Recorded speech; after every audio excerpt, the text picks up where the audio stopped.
Hey, welcome back to Fat, Drunk, and Happy.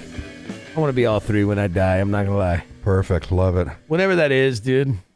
You got another 21 good months left on you. Yeah. Another couple days or so. We'll be all right. Hold on. Can you fog this mirror? Yeah, okay, right, you're right, good. Yeah, you're clear. No, but I can scrape it. We'll call it what it is. With your tongue. Yeah. Hook it up, bro. Welcome Don't back. hide it, divide it.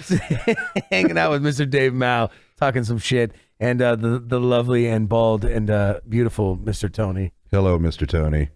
Always looking good, dude. You smell great, too. Maybe it's because I've been in the mountains and I smell really bad. Well, everything smells good when you stand next to shit. Hey, it's like everything tastes... That's me making fun. It's like everything tastes good in the mountains. We should talk about that. Well, I do like you brought out this, mountain cooking is great. You actually have the old school cast iron that holds everything you need for it. For like, what, 2 or 3 people? It's enough for 3. You can probably squeeze 4 in there. Yeah, so it's like... four of those metal, the metal enamel plates or whatever. Right. 4 mugs. I always, I get some of those cheapy, bags of the Mexican market spices. Of course. And whatever. Throw some in there. A couple towels, forks and knives, and that whole thing will top load on a mule just fine. And you can take it wherever and kind of make whatever you want. And like I said, I was stoked. Literally, man. Like I bought that little $2 Nikiri from Daiso. Yeah, those are awesome. And that thing fit right in that. And it was almost like the end of the blade was just kind of curved just enough where it just bing, sat right in there. It was amazing. Yeah. Yeah, and you're not really cutting a whole lot. No, and big deal. I throw the knife away afterwards. And actually, I got to be honest, that thing holds a decent edge. For a $2 knife, I put it on my stone and sharpened it. It works great. Well, so the best chicken cutting knife I have was from the 99 Ranch Market, period. Really? Yeah, it's like the hack. It's super heavy, and you sharpen it. I mean, you have to sharpen it every time, but you can go through a whole case of chicken. Whack, whack, whack, take the bone out. Next time you sharpen it, it works great. And it's like $7.99. It's crazy. And don't get me wrong, I like good knives. You know what I mean? Like I'm not a knife nerd, but I got a couple good ones, But God, sometimes, in fact, it was weird. I was doing that event that I told you, I said I was pretty rusty at. Sure. And I have like a Sakai, a little like 8-inch Japanese kitchen knife I like using. And I busted out my Henkel, the 10-inch chef's knife that I usually like. My geometry is weird. I like using longer chef's knife. But man, it was trippy, dude. I hadn't touched that thing in a long time, and I was like, oh, this. And I like Japanese steel, but there was something different about that knife when I picked it up after not touching it for a while. Henkels are really great. You just have to sharpen them a lot. They ding up, but they're really great knives. Like I have my home set that I beat up a lot is all Henkels. Yeah. They're professional Henkels, and I beat the hell out of them, and they love them. No, they work bitchin', and like I said, until I started working with other chef Cody Requejo, and I remember it was funny when we worked at the retreat. He gave me a left-handed sushi knife, right? Right. And people don't know what that means. Left-handed really means you can only use in the left hand because the blade goes the wrong way. Wrong way, and you can't do. Yeah, if you go the other way, you're screwed. You're screwed, and it was hilarious because I was wearing a cowboy hat with my Henkel chef's knife, and I had a left-handed sushi knife, and that fucker, chef, that thing was great for like breaking paninis in half. Really? Oh, dude, it was like a goddamn lightsaber, and like I'm going back and forth between the two on the line. I'm like doing some stuff with my fucking chef's knife, the other one with the sushi knife. Yeah, it was hilarious. People walk in like, "What the fuck are you doing, Dave?" I'm like, "I don't know, man. I'm just kind of fumbling my way through this life." Yeah, you got these me. Are cool, man. These are cool, dude. These are cool, dude. I like it. I bought a Chris Constantino blue steel, which is made by Shun. So Constantino made a butcher's line. And at first I was like, whatever, man, I'm not going to pay that kind of money. And then I cut with the first one. I bought a 6-inch. And I was like, oh, I'll use it for, whatever. I'll just use it for butchery. It's a Constantino knife. I use those for everything. And they're the thickest top. They should be the worst for like. Totally, yeah. For making anything prestige, it should like be the worst knife ever. But honestly, I use the blue steel and Shuns for everything. Commercially. Yeah. At home, Henkel all day long. Yeah. I don't know why there's any difference. I don't know. My home set's the same thing. It's like an off-brand Henkel, and it's just fine. It's heavy enough, and whatever that. And you know what? I just got hip to that blue steel. And Chef Chris out at the Ace, he's the sous chef for banquets out there. He has a Yoshihiro kitchen knife. I forget, but it's about a $350 knife. That's about the nicest knife I've ever used, and I'm not super well versed at knives, but pretty darn good. Well, I thought it was cool at knives, and then my buddy, who's a sushi chef, said, "Hey, man," and he pulled out this like God case. Like I thought it was like opening the case from the the movie where you open and the light comes out right of the case. Raiders of the Lost Ark. Yeah, Pulp Fiction. Pulp where you're Fiction, like, got oh it, yeah, yes. and it's brain and it's his brain and then whatever. It's Yeah. best, I thought it was like that. He like literally opened this thing and he was like, hey, and he's like undoing like cloths and pulling out other drawers and like telling me about these. And he's like pulling these out and these things are engraved with whatever. And I'm like, bro, what do you use these for? He's like, I don't use these. And I'm like, well, what are you buying these knives for? He's like, this knife, $7,000. This guy been making knives for 35 years. He only makes one every month. That's it. Like, and I own this one engraved. And I'm like, well, what do you? He's like, watch. And you go to touch it. It's the sharpest shit you ever seen. He doesn't use it though. I don't know. I get the fascination. It's like baseball cards. I really love having baseball cards. What do you do with them? Put them in the book. I don't know, man. Maybe it's like that. Yeah, it's like but knives to me. If I buy a knife, I'm gonna beat the fuck out of it. Yeah, it's like Spinal Tap, where he's like, yeah, don't even look at it. Can you hear the sustain? Like, no, not really. It's like, Like, what do you do with this? I don't even touch. Don't even look at it. Don't even look at it. And don't get me wrong, it was beautiful. Like everything I touched was super sharp, but he never cut anything with it. Like, why you? To me, I guess that's working versus not. And he'll tell me, he'll go, oh yeah, today. And now he has an omakase place in Santa Ana, and he'll straight up like take a knife out for a dinner. Is he the one that's doing what is that place in Santa Ana? The OMG. OMG, that's a place I drove. OMG by Gino, omakase by Gino. I scootered by there the other day. I've been meaning, and that was what was that before? A little tiny. I have no idea. Nothing good. Yeah, nothing good. It's gone now. Yeah.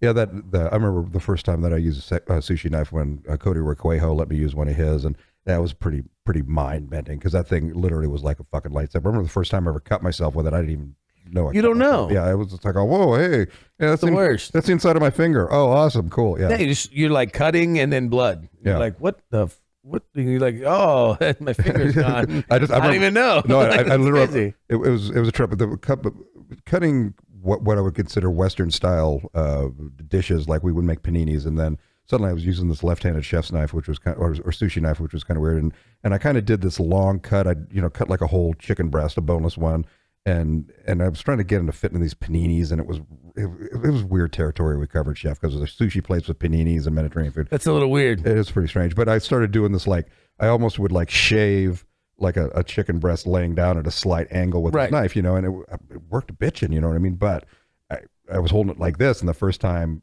that I took off literally the entire underside of my finger with that sushi knife was the last time I was like, oh, that thing's really sharp. That thing's really Super sharp. Yeah. That's warm. Yeah. You're gonna get a little hand nini in that one. Yeah, exactly.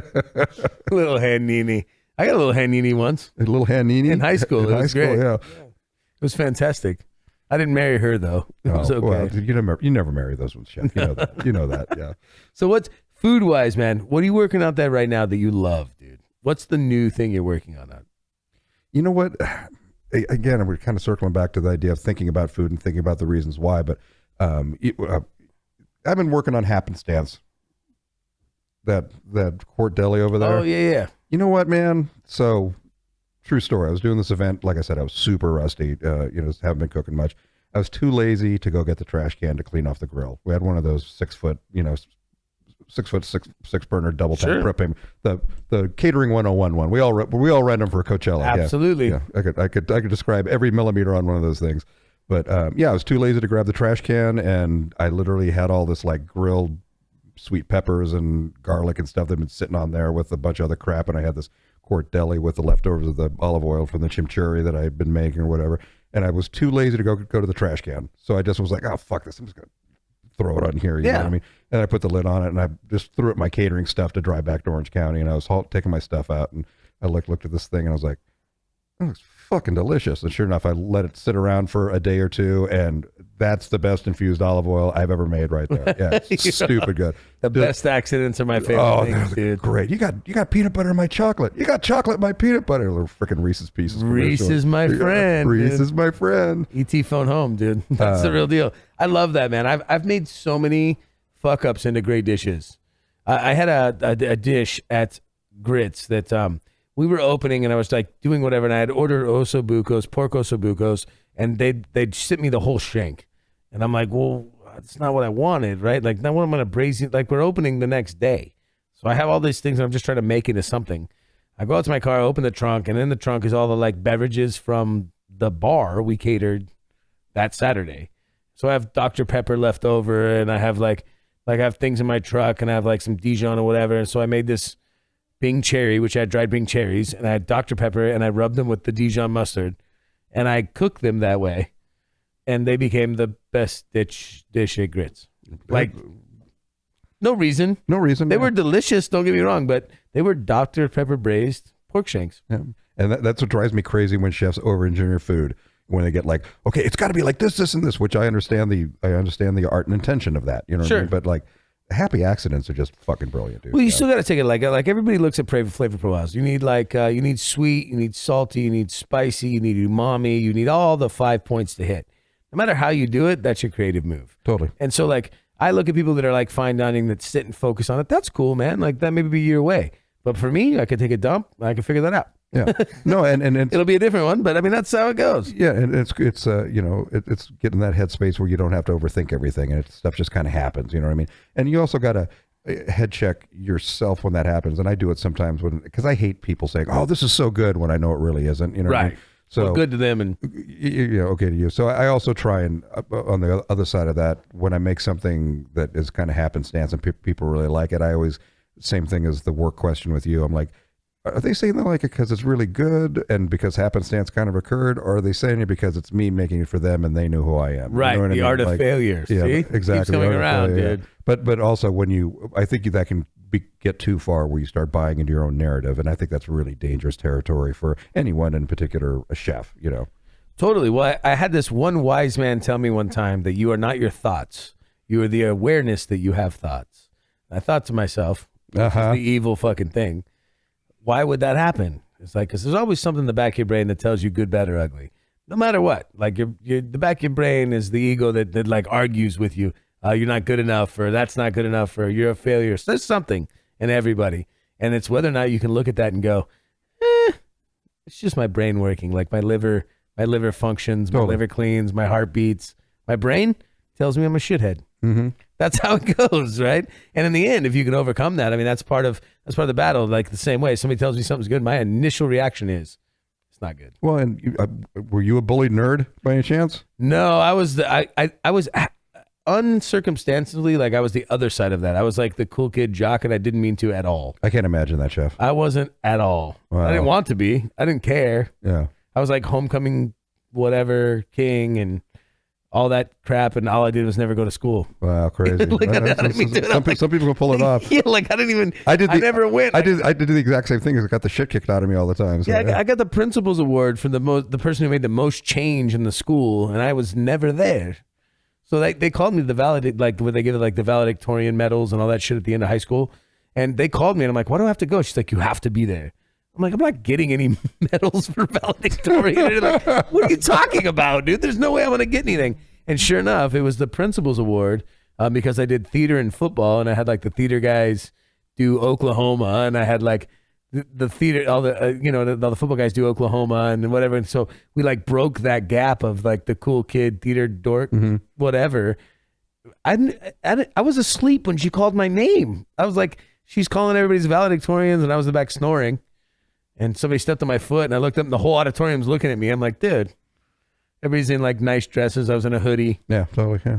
I got up there, and she's like, you are the most influential person. I'm like, I didn't know. Like, I literally looked at him like, I don't know where to be stoked or if this is like funniest home videos or what, but that was what happened, man. That was my whole like high school. And everybody's like, dude, I wish I was that cool or whatever. And I really I didn't give a shit, dude. I know that like when I get in certain situations in life, and because I was a bullied nerd and in restaurant situations, and we, God, it's a whole separate discussion. But I like to talk about why chefs cook, and for me, I don't like doing nothing. I don't like red cupping. I think I said in the podcast we had with Niaz, I don't like red cupping and stand around.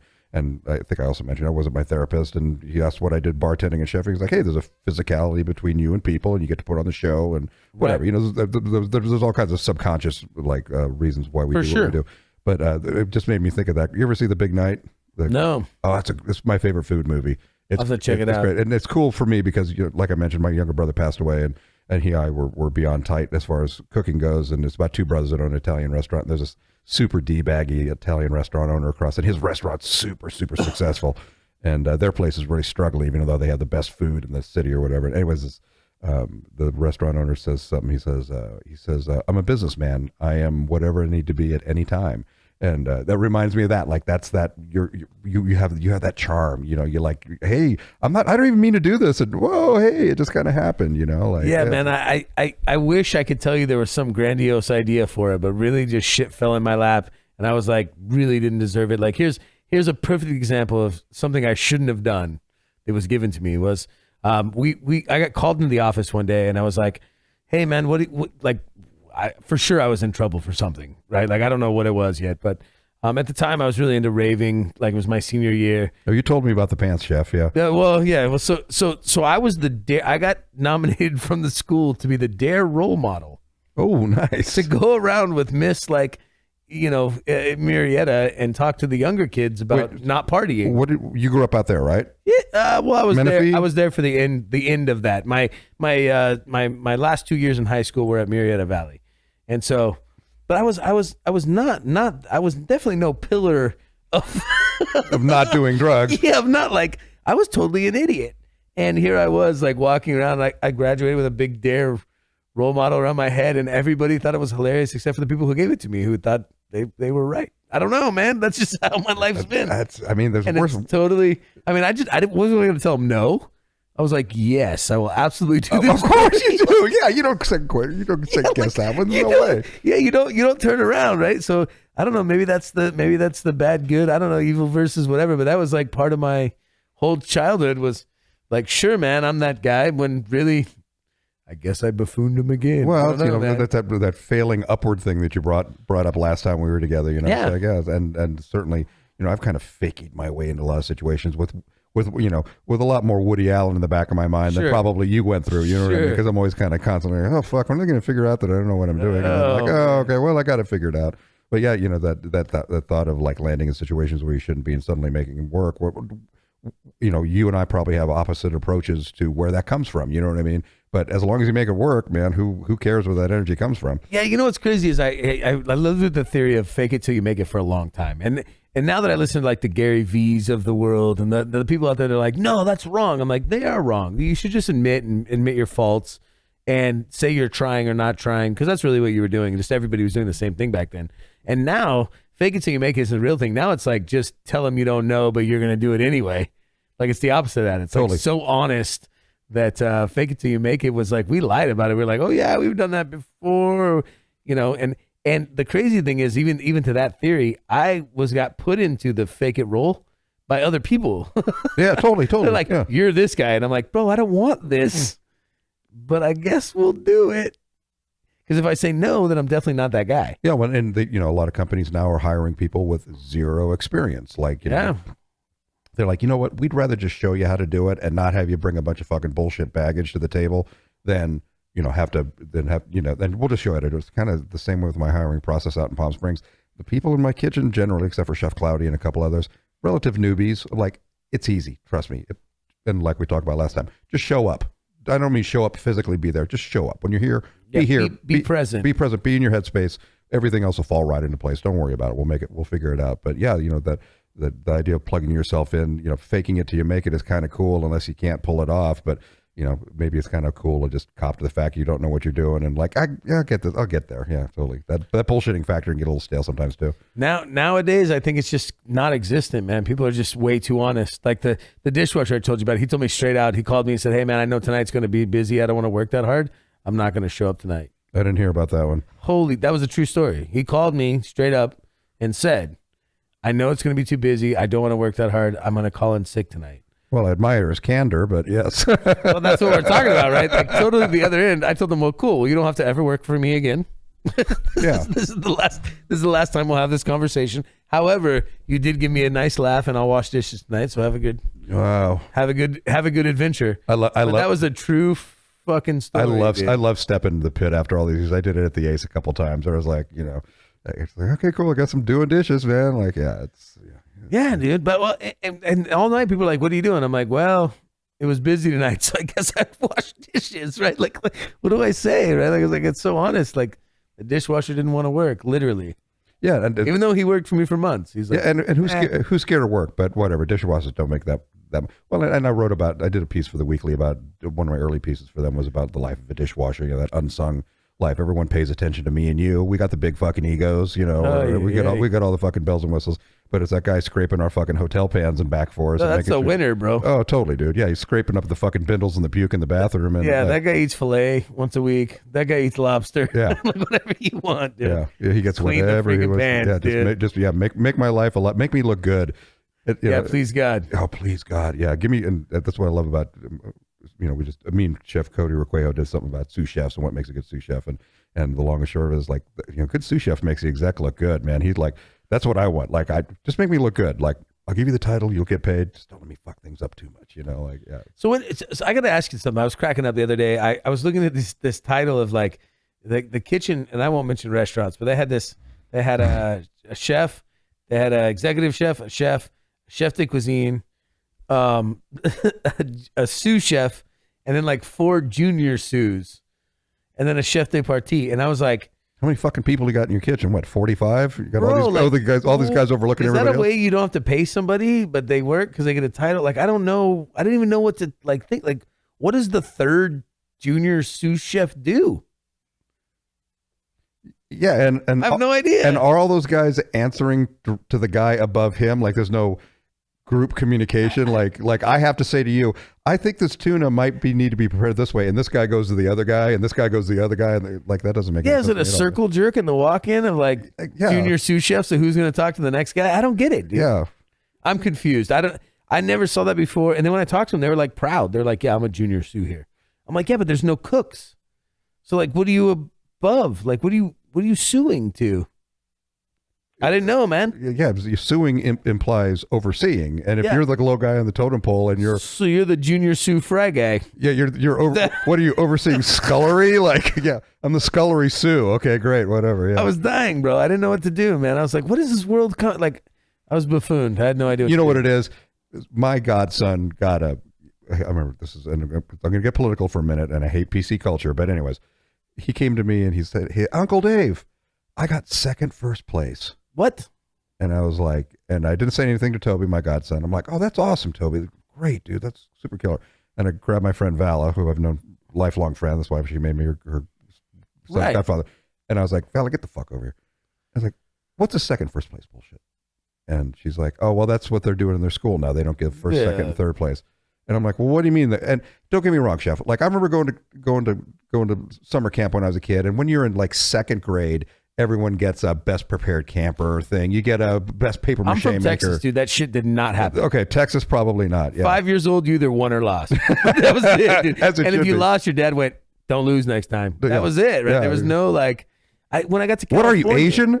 Yeah. When I got to California, everybody won, and I was like, "This is really stupid," right? Like, but where I come from, I mean, in the South, like we talked about beliefs and rhythms and the ways of life, and like. In the South, man, in the Bible Belt, you win or lose. That was it. Totally, yeah. Well, and that's how life works.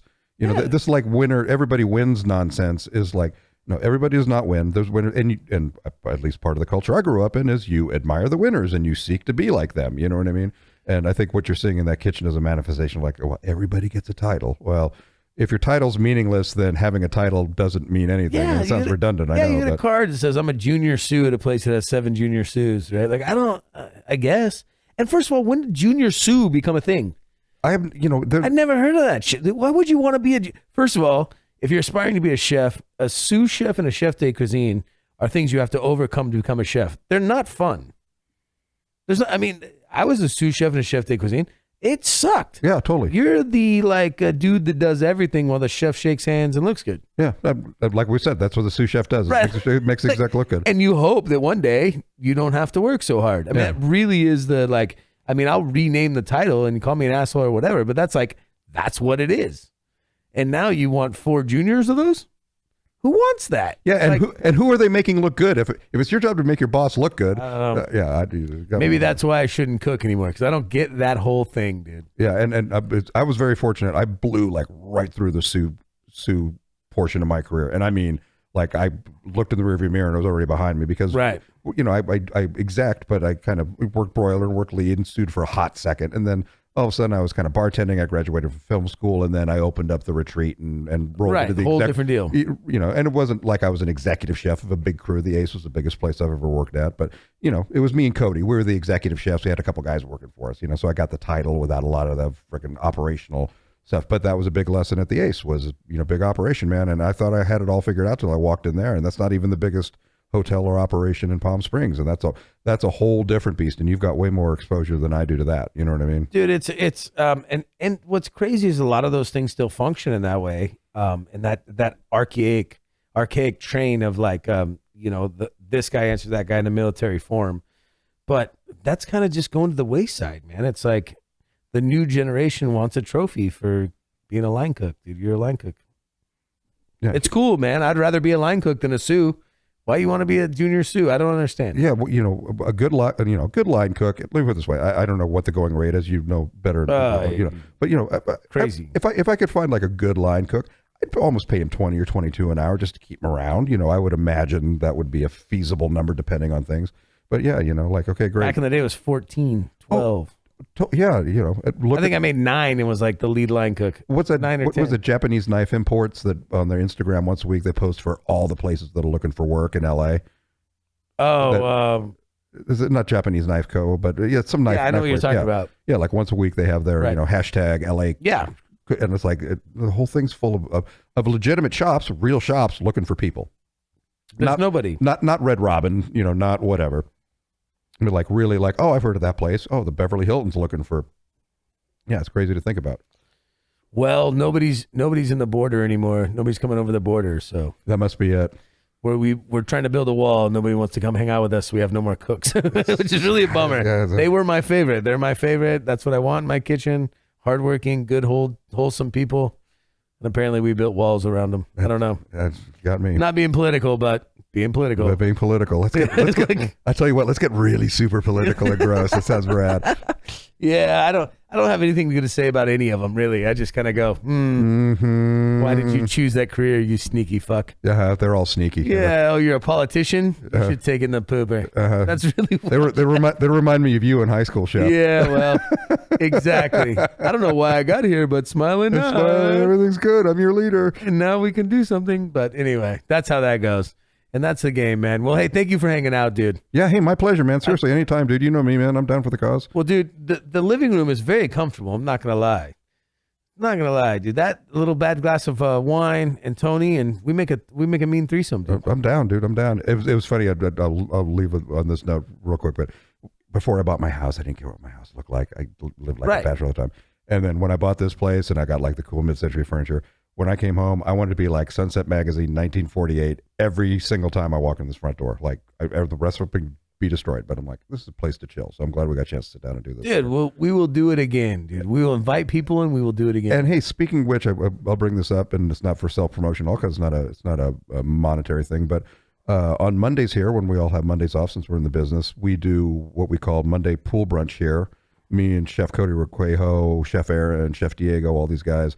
On Monday afternoon, we just sit around and grill, talk food, industry only. We'll post up by the pool and have some beverages. And damn, Tony. Yeah, you got to come on down. We'll have to do that up, dude. Cool, yeah. Hey, maybe we'll have to record during one of those. I was going to say, bring your gear, man. Let's do it. We should have to do a Monday. We'll record. We'll do a revolving door on the other end and see what happens. That sounds bitchin'. And hey, I do want to get you on Memphis Mondays for sure.